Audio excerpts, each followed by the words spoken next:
tokotanga deux versets, tobandi na Jacques 3, 11, 12, to sauté 8, 10. Je lis la parole de Dieu au nom de Jésus-Christ. Jacques 3, 11 à 12. La source fait-elle jaillir par la même ouverture l'eau douce et l'eau amère? Un figuier, mes frères, peut-il produire des olives ou une vigne des figues? De l'eau salée ne peut pas non plus produire de l'eau douce. 13 à 14. 8, 10, maman. 8 à 10, toujours chaque fois. Oui, toujours 3. 8 à 10, mais la langue, aucun homme ne peut la dompter. C'est un mal qu'on ne peut réprimer. Elle est pleine d'un venin mortel. Par elle, nous bénissons le Seigneur notre Père, et par elle, nous maudissons les hommes faits à l'image de Dieu. Amen. Maman, on nous sur Genèse 25, 19 à 28. Genèse 25, 19 à 28, je lis la parole de Dieu au nom de Jésus-Christ. Oui. Voici la postérité d'Isaac, fils d'Abraham. Abraham engendra Isaac. Isaac était âgé de 40 ans quand il prit pour femme Rebecca, fille de Bethuel l'Arménien, de Padam Aram et sœur de Laban l'Arménien. L'Araméen, pardon. 19 à 28. Isaac implora l'Éternel pour sa femme car elle était stérile. Et l'Éternel exauça. Rebecca, sa femme, devint enceinte. Les enfants se heurtaient dans son sein et elle dit: s'il en est ainsi, pourquoi suis-je enceinte? Elle alla consulter l'Éternel. L'Éternel lui dit: deux nations sont dans ton ventre et deux peuples se sépareront au sortir de tes entrailles. Un de ces peuples sera plus fort que l'autre et le plus petit sera assujetti au plus grand. Les jours où elle devait accoucher s'accomplirent, et voici, il y avait deux jumeaux dans son ventre. Le premier sortit entièrement roux comme un manteau de poil, et on lui donna le nom d'Ésaü. Ensuite sortit son frère dont la main tenait le talon d'Ésaü, et on lui donna le nom de Jacob. Isaac était âgé de 60 ans lorsqu'ils naquirent. Ses enfants grandirent. Ésaü devint un habile chasseur, un homme des champs. Mais Jacob fut un homme tranquille qui restait sous les tentes. Isaac aimait Ésaü parce qu'il mangeait du gibier, et Rebecca aimait Jacob. Parole du Seigneur. Amen. Est-ce qu'on peut acclamer la parole du Seigneur? Amen. Bien-aimés, nous sommes dans notre année où le thème c'est retournons à l'Éternel. Le Seigneur nous demande de retourner à lui. Et hier à la veillée, il nous a parlé encore, il a insisté sur la repentance.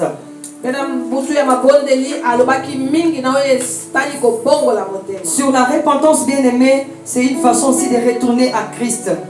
Quand nous nous repentons, nous revenons à Christ. Mais aujourd'hui, on vient de lire un message. On parle de la bouche. On parle de la source. De la source de la source. Les paroles qui sortent de nos bouches, c'est la source qui vient de nos cœurs.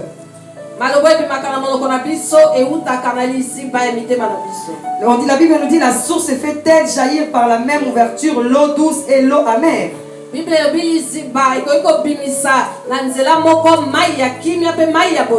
Bible nous dit Dieu exauce aux prières. Mais ce qu'il entend, c'est nos paroles. Donc les prières, ce sont des paroles. Pour que tu fasses des prières, il faut parler. Bon,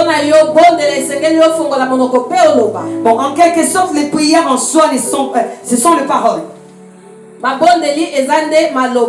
qui sortent de nos bouches. Donc il y a deux sortes de paroles qui sortent de nos bouches. Il y a nos bouches qui parlent. Il y a aussi les cœurs qui parlent. Tu peux parler sans parler. Ton cœur peut parler sans que la bouche parle. Et il y a deux sortes de parler. Il y a la bouche qui parle. Il y a aussi le cœur qui parle. Et notre premier verset, la Bible nous dit La source fait-elle jaillir par la même ouverture l'eau douce et l'eau amère?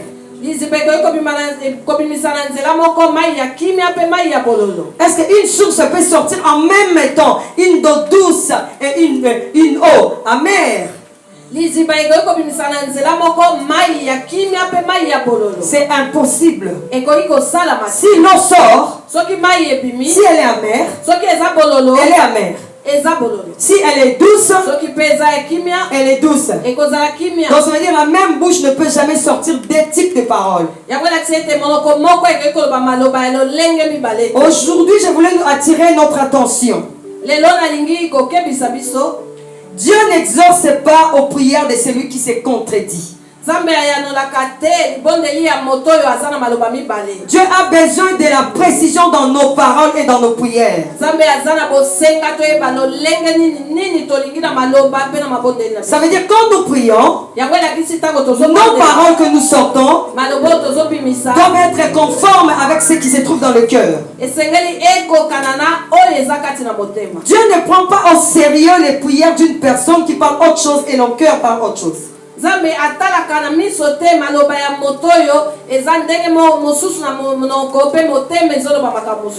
si ce n'est pas le cœur qui parle,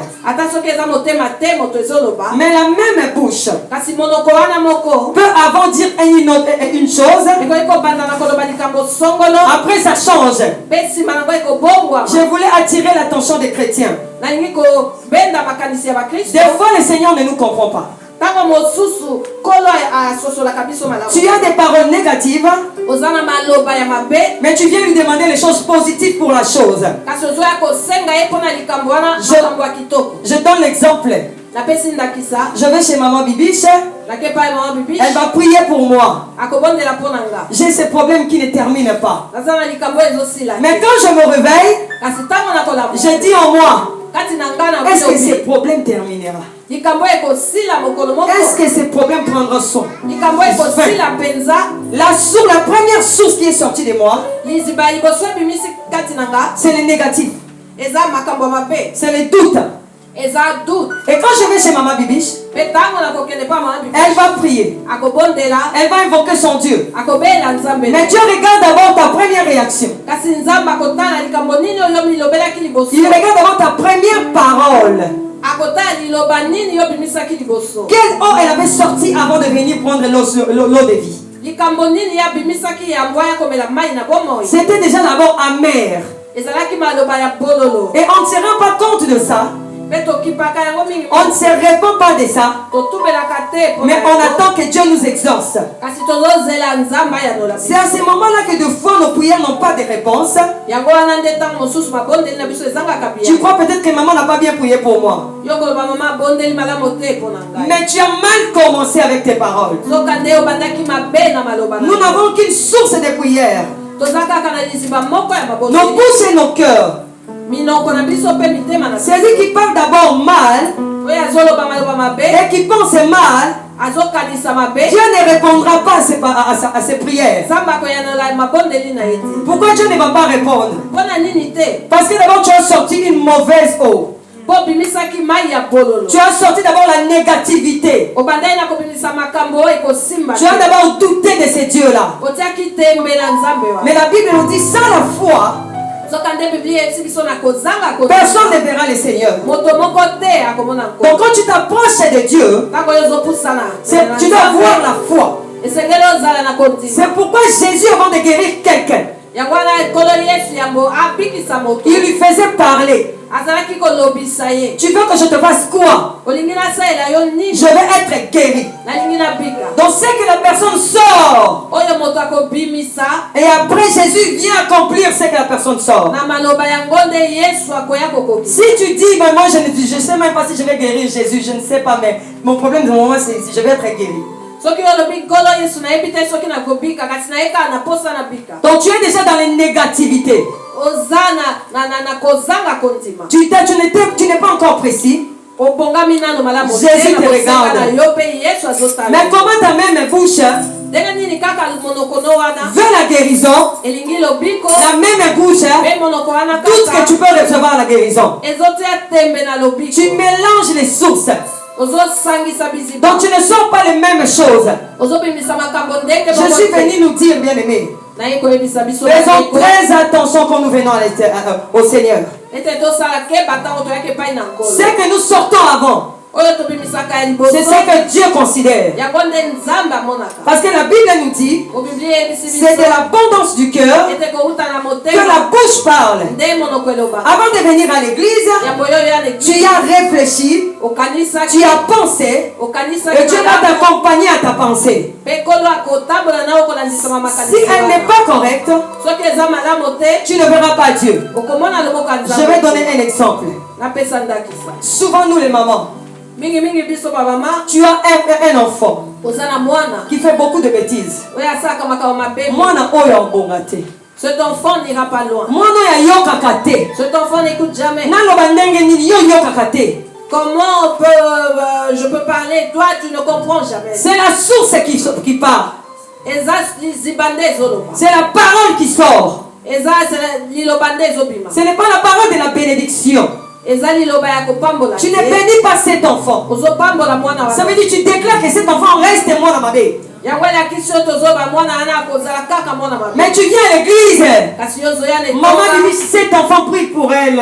Prie pour lui. Il ne veut pas changer. Déjà tu es négatif. Elle prie aussi. Mais Dieu vient voir la première source qui est sortie. Ce n'est même pas ton souhait qu'elle change. Parce que quand tu as besoin de quelque chose, tu dois le dire. Et aujourd'hui, nos enfants, nos vies sont coincées par nos paroles. Ce n'est pas seulement nos enfants, même nos frères dans la famille, nos frères et sœurs dans l'église, notre entourage. On a beau parler, il ne change pas. On a beau parler, il ne veut pas changer. Ça, on laisse tomber. Elle ne changera plus. Bien-aimé, Rabbi, c'est seulement Jésus. Celui qui ne change pas, c'est Christ. Celui qui est resté le même aujourd'hui, hier et éternellement, c'est Jésus. L'homme change, bien-aimé. L'homme change. Ton enfant peut changer. Ton frère, ta soeur peut changer. Nos parents doivent changer pour nos familles. Et nous devons renoncer à ce que nous avons dit. Parce que nos mêmes bouches qui parlent des choses bien, les mêmes bouches qui sortent des choses mauvaises. La Bible dit, où est-ce que tu as vu cela? La même source, ça sort de l'eau douce. La même source, ça sort de l'eau amère. Ça va faire quoi? C'est quel mélange? C'est l'eau amère ensemble. Ça veut dire tout est mauvais. La Bible dit encore, si tu es chaud, reste chaud. Si tu es froid, reste froid. Mais si tu es tiède, tu seras vomi. Donc ça veut dire que tout ce que tu dis, si c'est tiède, Dieu n'acceptera pas ça. Même bouche qui calomnie, la Bible dit. Même bouche qui critique, qui insulte. Même bouche qui parle mal des autres. Même cœur qui pense mal des autres. Même cœur qui jaillit la haine. La peur, tu as peur. Mais la même bouche vient adorer le Seigneur. Dans les mélanges. C'est pourquoi des fois notre adoration, des fois nos prières ne montent pas. Parce que le Seigneur voit ce qui vient avant. Une source d'eau ne peut pas sortir de deux types, bien-aimés. Propre et sale. Où elles sortent de l'eau propre ou elles sortent de l'eau sale?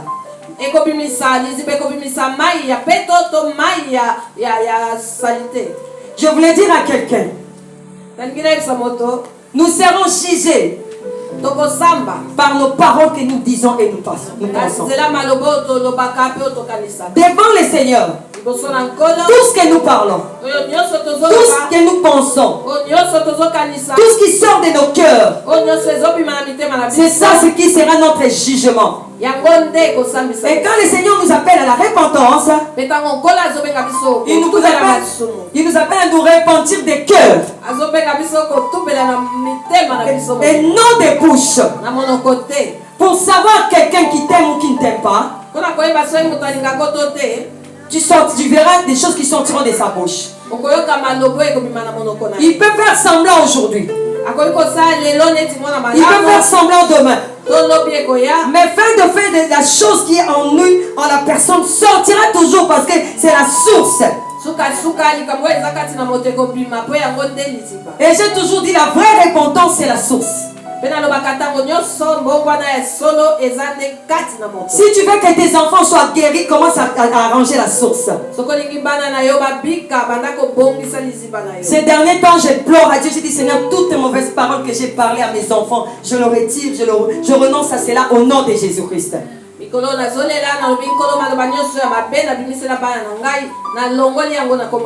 ce que j'ai dit à mes frères, à mes soeurs, ils ne changeront pas, ils ne feront pas cela.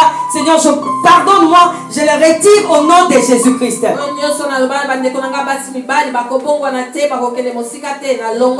Parce que ce n'est pas nous qui changeons les hommes. C'est Dieu qui change. Mais tu prêches ton père en même temps, toi-même tu dis, en tout cas, ce papa ne changera pas. Malgré que je parle, il reste le même.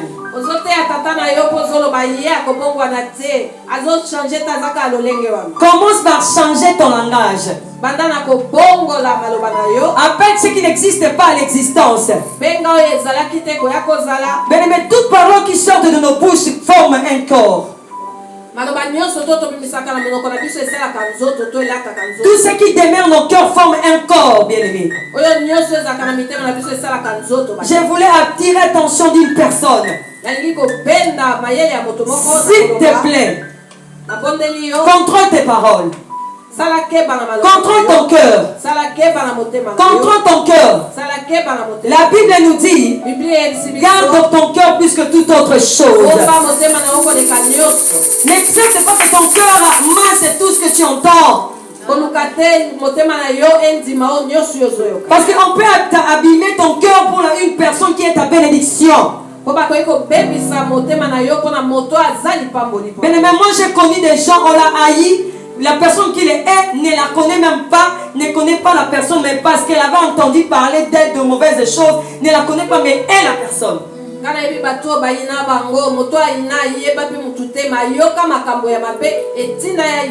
Donc on a détruit la source de son cœur pour la personne. Dès qu'il voit la personne, même si la personne fait quoi, pour elle, elle considère seulement ce qu'elle avait appris la première fois là. Donc la source est détruite.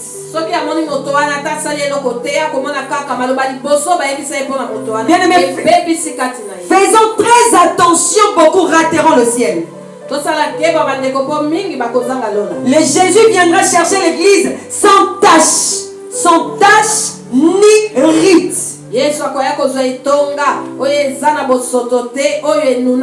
Le temps est arrivé, nous devons contrôler nos cœurs. S'il y a des taches et des rides, pour le laver par le sang de Jésus. Bien-aimé, ne rate pas le ciel à cause des bêtises de ton enfant. Ne rate pas le ciel à cause des comportements des gens tout autour de toi. Humilie-toi et garde bien ton cœur. Toutes tes sources, mais toutes sources peut être propre, mais n'est pas bien.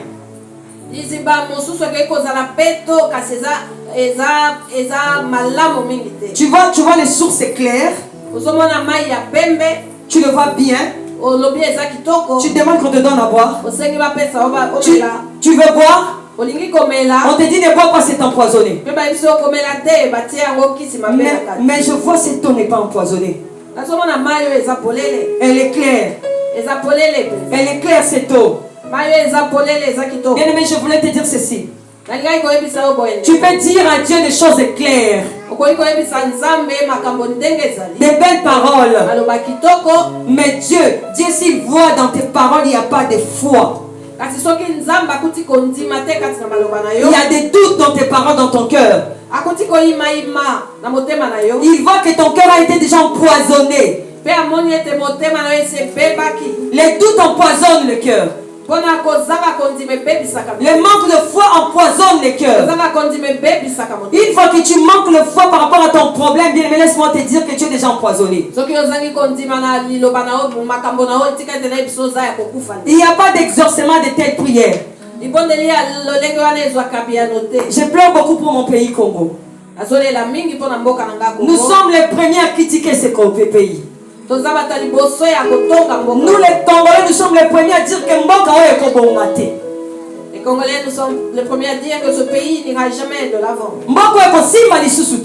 Rien ne tiendra plus dans ce pays. Et après nous allons à l'église, nous prions Après cela, nous allons à l'église et nous prions, Seigneur, aide notre pays à aller de l'avant. C'est les mêmes personnes qui parlent comme ça, ce sont les mêmes personnes qui vont à l'église. Dieu n'agira pas comme ça. Commencez à changer vos langages. Commencez à renoncer à vos paroles négatives. Dites mon pays sera bon.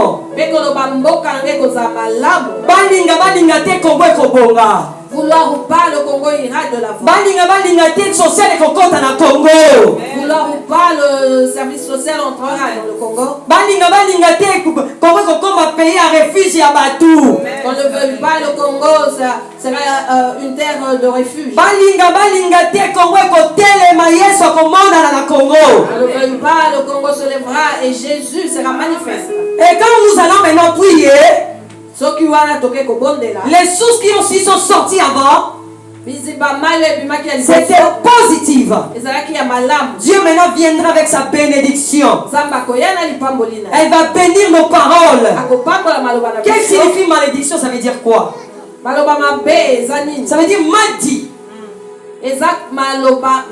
Tu as mal parlé avant. Après tu viens bénir. La contradiction. Dieu ne marche pas dans la contradiction. Il faut avoir une parole positive dans ta vie. Je parle aux mamans, aux femmes. La Bible dit, une femme sage bâtit sa maison. Ce n'est pas les hommes qui bâtissent les maisons. Ce sont les femmes qui bâtissent les maisons. Alors une bonne femme, une femme qui bâtit doit avoir des paroles positives. Peu importe la situation qui se tient devant elle, elle se met debout. Elle dit tant que je suis vivante, je vais bâtir. Cette histoire va tomber au nom de Jésus. Alléluia.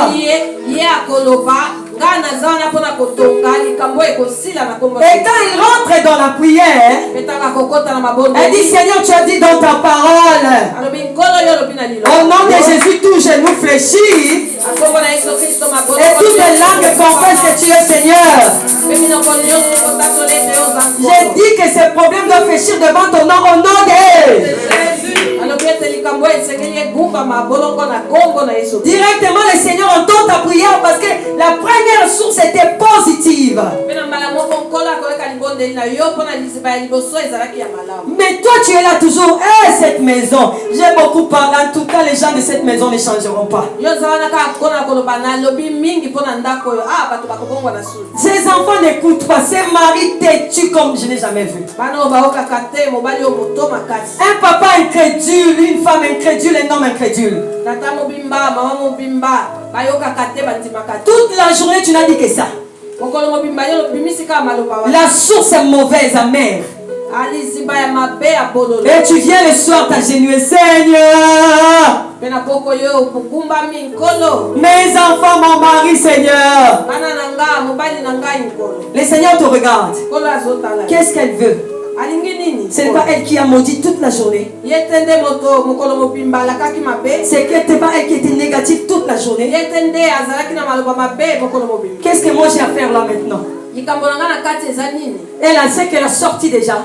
Elle a empoisonné déjà sa maison. Avant que moi je guérisse sa maison, il faut qu'elle enlève le poison. Le temps est arrivé, bien aimé. Dans nos maisons, dans nos vies, enlèvons le poison.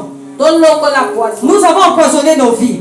Moi je vois comme si je ne vais pas marcher avec cette histoire.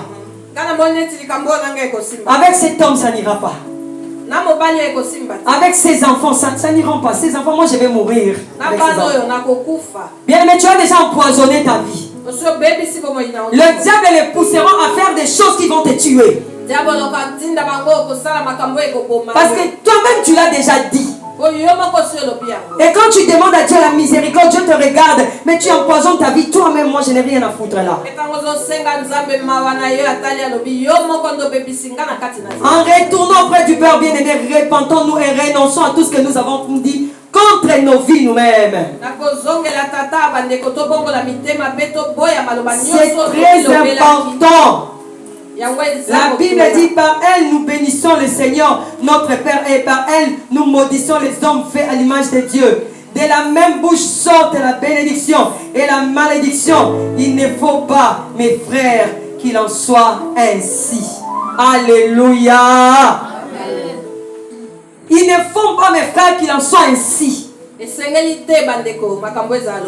venons de lire Genèse. On connaît l'histoire de Rebecca. La Bible nous dit que Rebecca ne mettait pas au monde. Son mari a prié, Dieu l'a exaucé. Rebecca est tombée enceinte. Et ses enfants commençaient à la déranger. La Bible nous dit que Rebecca alla consulter le Seigneur. Dieu lui dit, dans ton ventre, il y a deux nations. Il y a une nation qui dominera l'autre. Le petit dominera le nez. Bien aimé, quand son mari est allé chercher Dieu, Dieu ne lui a pas révélé ces choses. Je suis en train de parler à une femme qui m'écoute aujourd'hui. Dieu a une mission avec les femmes. Dieu a une mission avec les femmes. Dieu a une mission avec les femmes. Mais l'église n'est pas exclue. Parce que l'église aussi est l'épouse de Christ. Donc Dieu a une mission à faire avec l'église en ces moments. Dieu donne des révélations à l'église. Dieu donne les révélations à la femme. La femme, tu dois chercher que Dieu te donne des révélations pour ta maison et tes enfants.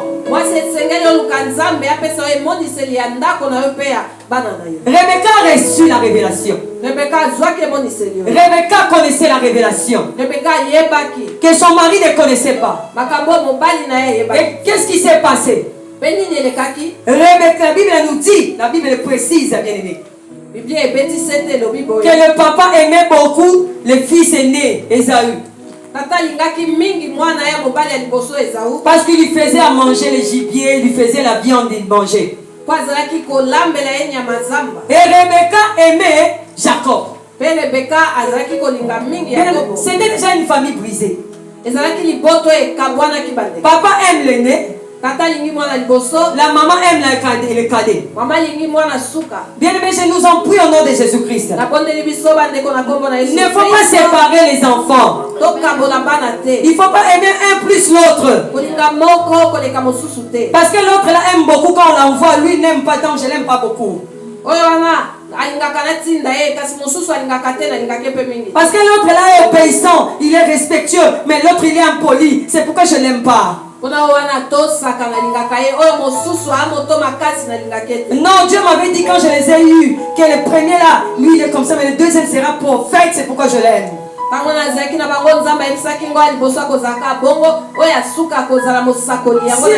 Si vous commencez à voir les choses déjà comme ça, vous avez brisé la famille. S'il y a un enfant qui ne marche pas bien, bien aimé, enseigne-les. Prie pour lui. Tu peux même demander à Dieu pourquoi lui il n'est pas comme l'autre, Seigneur. Pourquoi cette différence, Seigneur, ce sont mes enfants. Rebecca pouvait aussi le faire, Seigneur. Pourquoi cette différence? Tous sont mes enfants, ils sortent de mon ventre. Pourquoi l'un va dominer l'autre, Seigneur?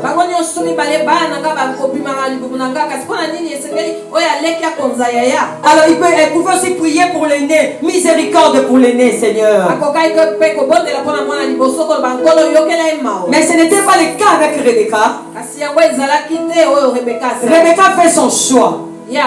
Comme Dieu a choisi Jacob, moi aussi j'ai choisi Jacob. Et le jour arrivé où Rebecca entendit le père chercher Esaü pour le bénir. Et qu'est-ce que le père allait faire? Il allait bénir, il allait parler. Rebecca appelle Jacob. Écoute, ton père va parler. Alors pour qu'il parle bien, il faut faire ça. Il faut faire ça. Rebecca entraîne Jacob dans la malhonnêteté. Rebecca, la première source de Rebecca était déjà amère. De la division, de la séparation. Elle avait déjà rejeté Esaü. Et cela a détruit toute sa famille bien-aimée. Jacob a obéi à sa maman. Et le père a parlé. Il a parlé, il a béni. Mais quand il a découvert que c'était pas lui, c'était trop tard. Oui, les paroles étaient claires. Oui, c'était les paroles de bénédiction. Mais déjà empoisonnées. Parce qu'il y avait la malhonnêteté là-dedans. Parce qu'il y avait le mensonge là-dedans. Malgré qu'il avait la paix de Dieu, malgré qu'il était avec Dieu, mais sa vie était déjà empoisonnée. Sa vie était déjà abîmée à cause de sa mère. À cause du comportement de sa mère. La source de sa mère n'était pas bonne. Elle croyait faire bien. Mais c'était une source qui était claire mais qui était déjà empoisonnée. Il y a certains actes que nous posons, nous croyons que nous les posons bien, Dieu aime ça, mais nous empoisonnons nos vies et nous empoisonnons nos familles.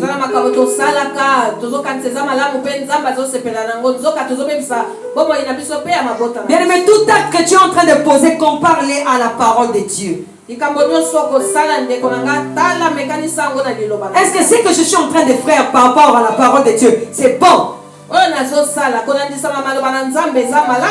que ce que je dis là, ce sont des bonnes paroles?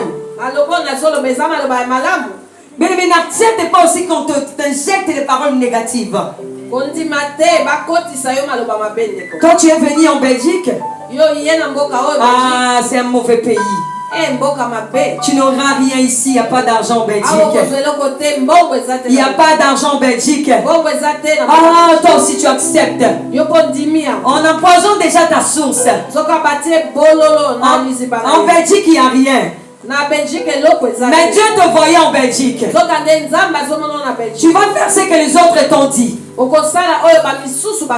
as empoisonné déjà ta source. Maintenant quand tu vas revenir à Dieu, Dieu te dira, moi je ne te voyais pas en France. Moi je ne te voyais pas en Irlande. Moi je te voyais en Belgique. Mais Seigneur, on m'a dit que Belgique n'avait rien. Tu as empoisonné ton intérieur. Rebecca avait empoisonné l'intérieur de Jacob. Même Jacob lui-même, quand sa maman lui disait, tu vas prendre la place de ton frère, pourquoi il n'a pas refusé? Il pouvait refuser. Bien-aimé, n'acceptez pas tout. Tu es devant ta destinée, tu seras seul. Les actes que tu poses, sache bien que ça va retourner contre toi, pas contre les autres. N'accepte pas tout ce qu'on te dit. Quand on te dit des choses, il faut bien les examiner. Est-ce que Dieu va aimer ce que je veux faire? Est-ce que ce que je suis en train de faire, Dieu aime ça? Est-ce que ces comportements, je sors le propre ou bien le sale? Mais bien aimé, qui avait perdu dans cette histoire? J'ai toujours dit c'est Rebecca qui a perdu. Parce qu'il a fui un moment, Jacob devait fuir. Lui, elle-même demande à Jacob de fuir. Donc elle n'a même pas bénéficié de son enfant.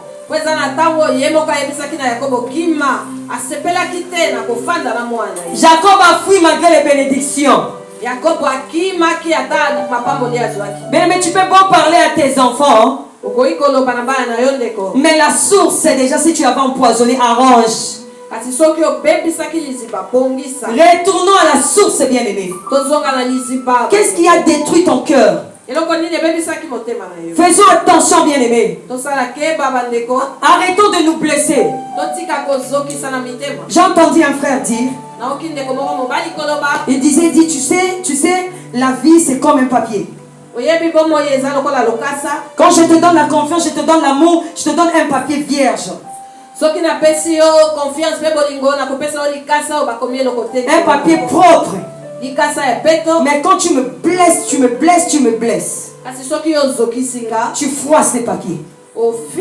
Tu vas revenir. Pardonne-moi, maman. Tu prends le même papier. Tu arranges ça. Tu peux même repasser avec le fer. Tu peux tout faire avec le papier. Mais les traces resteront. Les traces resteront. Ça ne rentrera plus comme le papier était. Même si tu fournis des efforts comment, ça ne rentrera plus comme c'était. Mais moi je suis venu contredire ce frère-là. Normalement dans la nature c'est comme ça. Normalement si tu vois les choses ça marche comme ça. Mais bien Christ est venu pour reprendre ces papiers là, les déchirer, les ôter et les jeter. La Bible nous dit, Jean-Baptiste a dit, voici l'agneau de Dieu qui ôte le péché. Pas qui arrange, pas qui repasse, mais qui ôte. Bien-aimé, Jésus est notre exemple. Bien-aimé, ôtons tout ce qui a détruit nos sources. Parce que si ta source est empoisonnée, tu vas risquer de perdre ta bénédiction. Rebecca a perdu sa bénédiction. Jacob est parti. Il n'y avait pas une bonne vie, hein, Jacob. On va là-bas, il cherche une femme, on lui donne une autre. Il a travaillé. Mais où est la bénédiction? Mais j'ai béni le Seigneur. Un jour il a rencontré le roi des rois. Un jour il a rencontré celui qui efface, qui ôte le péché. Un jour il a rencontré celui qui a versé son sang. Il a combattu avec lui. Dieu lui a dit, tu as combattu avec Dieu, tu as lutté avec Dieu et tu as vaincu. Ton nom change. Tu n'es plus Jacob, les menteurs, l'usurpateur, mais tu deviens Israël. Celui qui a combattu avec Dieu a vaincu. La vie de Jacob a changé. Il a rencontré son ennemi, mais son ennemi l'a embrassé. Alléluia. Bien-aimé, c'est la source. Tu risques de perdre ta bénédiction à cause de ta source. Tu risques d'aller à côté de ta bénédiction à cause de la source. Tu risques même de rater le ciel à cause de la source. C'est un Dieu qui sonde les cœurs. Il connaît tout ce qui se passe dans le cœur. Tu peux montrer l'eau douce. L'apparence d'une bonne personne. Mais à l'intérieur c'est un sorcier. À l'intérieur c'est un prostitué. À l'intérieur c'est un menteur. Mais devant les gens c'est une eau douce. Une bonne personne. Laisse-moi te dire, c'est l'eau empoisonnée, c'est l'eau amère. Le Seigneur ne donnera pas ça aux gens. Non, ne trompe pas Dieu. Mais quand nous faisons ces choses, nous nous trompons nous-mêmes. Dieu ne trompe pas, bien-aimé. Dieu ne trompe pas, bien-aimé. Pas seulement les tromper, mais on ne joue pas avec Dieu. Bien-aimé, pendant que tu fais ces choses, Dieu te regarde.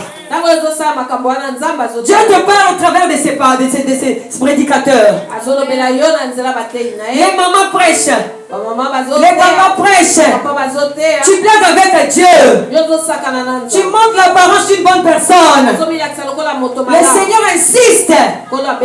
Convertis-toi. Change ton caractère. Change tes habitudes. Change ton cœur. Enlève la haine. Enlève les décisions.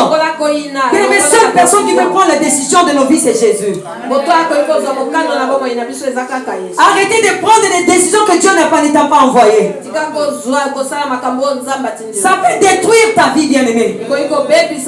Ces derniers temps, je suis en train de prier pour mon cœur. Je dis, Seigneur, tout sauf mon cœur. Je n'haïrai personne. Je ne parlerai mal de personne. Même si quelqu'un me fait du mal, je parlerai du bien d'elle. Et je bénirai mes ennemis. Je continuerai à bénir ceux qui me haïssent. Que le Seigneur le bénisse. Qu'il voie la main de Dieu. Et quand je demanderai la bénédiction, le Seigneur n'hésitera pas à me bénir. Parce que ma source, elle est traitée. Est-ce que quelqu'un peut traiter sa source? Pour terminer, on va prendre le psaume. La Bible nous dit dans le psaume 118.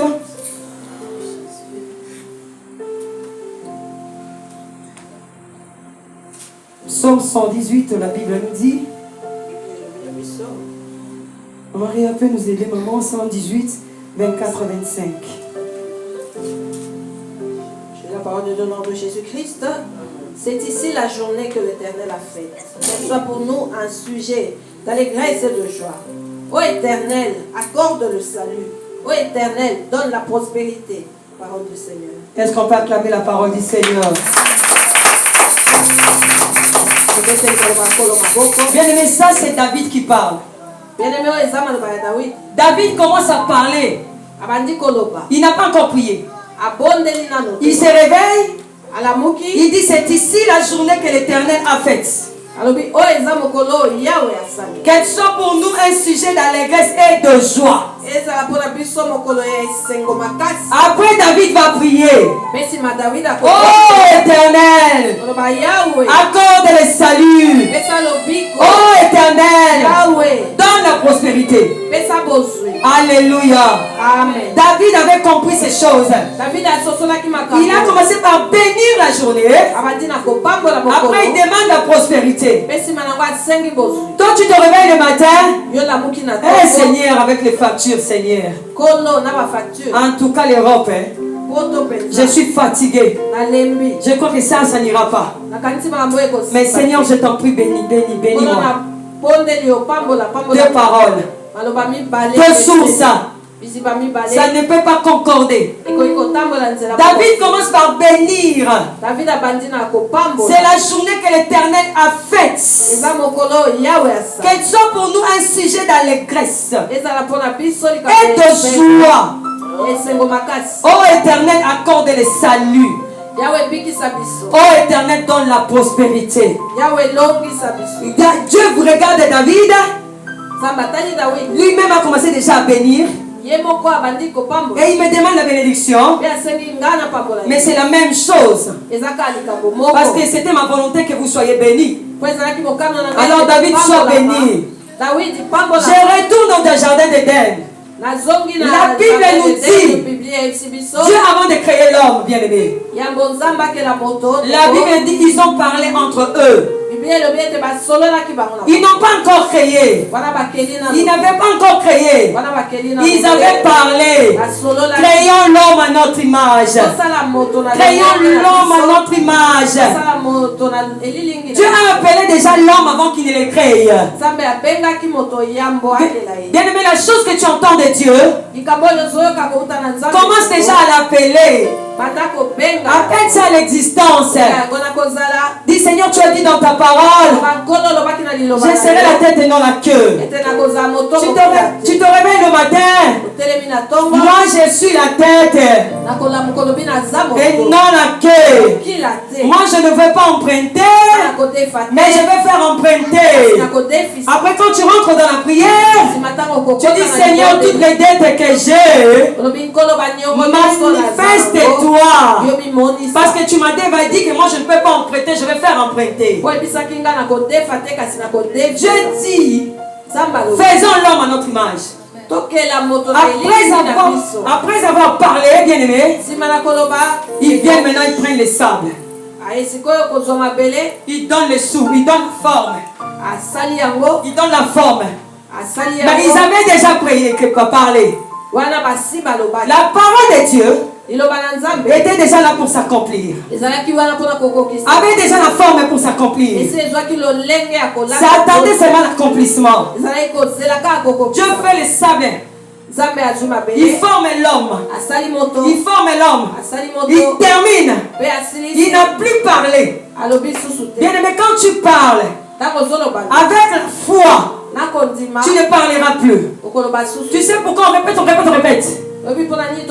C'est le manque de foi. Seigneur, donne-moi l'argent.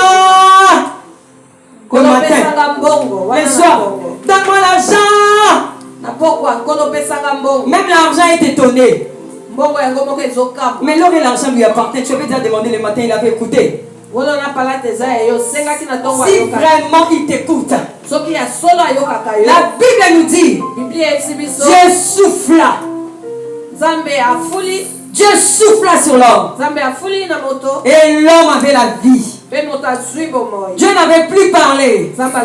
Bien-aimé, sois positive. Et des paroles positives. Et des paroles positives qui attireront les choses positives. Si tu as la vie et l'habitude de parler positivement, quand tu prieras, tu ne feras pas d'effort, bien-aimé. Comment nos prières de plus de 10 heures? Nos prières de plus de 2 heures ne nous donnent pas ce que nous demandons. Nous ne change pas nos vies.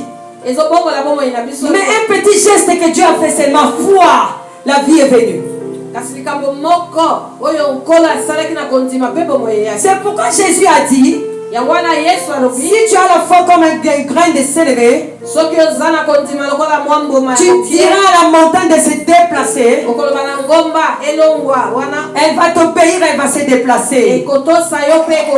J'aimerais te dire cet après-midi, bien-aimé, aie la foi en Christ. Aie la foi en la parole de Dieu. Aie la foi en ce que tu dis. Aie la foi en ce que tu confesses. Mes enfants seront la tête et non la queue. L'enfant te rapporte les résultats négatifs. Tu regardes les résultats. Tu dis ça, ce n'est pas toi. Ça, ce n'est pas tes résultats. résultat. Toi, tu ne peux pas faire 40%. Normalement, toi, tu dois faire 90%. Mon enfant, tu vas faire des 90%. Tu es plus intelligent que tous les enfants de ton école. Tu es très intelligent. Même l'enfant, quand il entend ça, sa tête bouge. Dis, ma maman me dit que je suis intelligent. Mais quand je vais à l'école, on dit que je ne suis pas intelligent. Il rentre à la maison, tu dis, tu es intelligent. Toi, tu seras plus que tout le monde là-bas. Ça va les pousser encore à travailler. Devant les examens, ils diront, non, je vais étudier parce que ma maman me dit que je suis intelligent. Ma maman me dit que je suis plus que tout le monde. Alors je veux étudier. Je vais faire ces examens. Et je veux réussir. En même temps, toi la maman, tu retournes dans la chambre. Alléluia. Tu dis, Seigneur, renouvelle l'intelligence de mon enfant. Tu nous as dit que nous serons la tête et non la queue. Je proclame mes enfants la tête et non la queue. Je proclame mon fils la tête et non la queue. Bien-aimé, ta prière va accompagner ce que tu as dit à l'enfant. Les mêmes leçons que l'enfant a oubliées.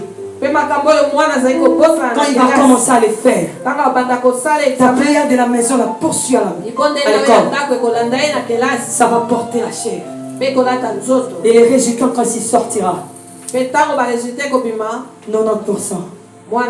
Les mêmes enfants qui avaient fait 30% la période passée, cette période, elle fait 90 parce que sa maman a su parler, a su appeler, a su prophétiser. Bien-aimé, la vie de tes enfants, la vie de ta famille est entre tes mains. Bien-aimé, nos vies sont entre nos mains. Notre avenir est entre nos mains. Il a dit, j'ai mis le pouvoir dans vos langues.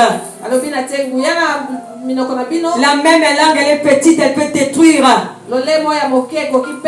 Mais pourquoi seulement détruire? La même langue aussi peut unir.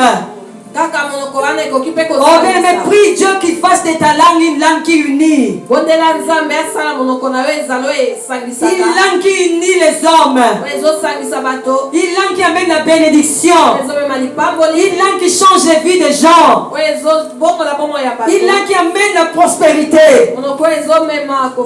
Une langue qui sort une eau douce.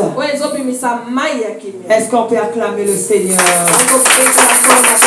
On peut acclamer le Seigneur. On peut se mettre debout, prier une minute, bien-aimé.